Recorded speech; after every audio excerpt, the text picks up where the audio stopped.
Today, Congress is voting on removing the ban on exporting oil. This is something that obviously the oil industry is waiting with bated breath. They're waiting for this.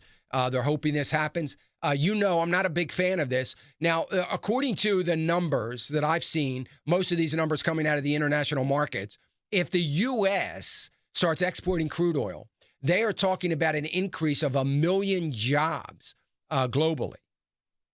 And a lot of those jobs here in America.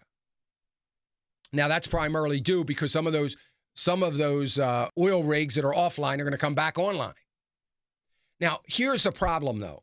In the long term, see, I'm okay for now exporting crude oil.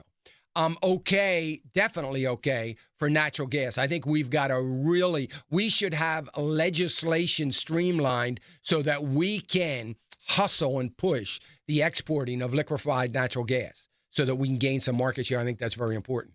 The crude oil, I think, ought to be limited. And it's not going to likely be limited, but I think there ought to be a limited term on it. In other words, I think it ought to be limited for 3 years.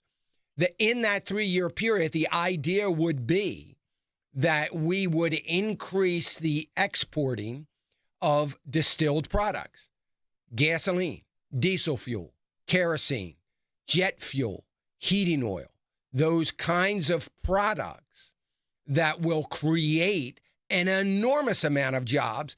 As we export crude oil, we are also exporting jobs. I don't mean people physically leaving America to work.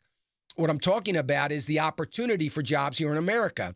And we are increasing the opportunity internationally for jobs. Because internationally, if we are exporting oil and there is a large supply of oil coming in to various countries, they are going to be increasing their capacities at the refinery companies around the world, thereby creating more and more jobs.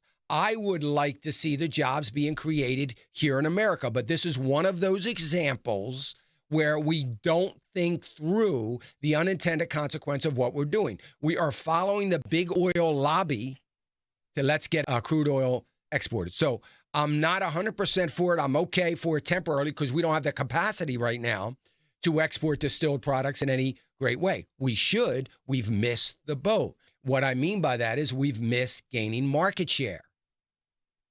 And look, we've got to get down to business here in America's economy. We've got to get to the point where we are treating this like a business. And one of the greatest things that you can do in business is to gain market share and momentum. And we've made no efforts to do that.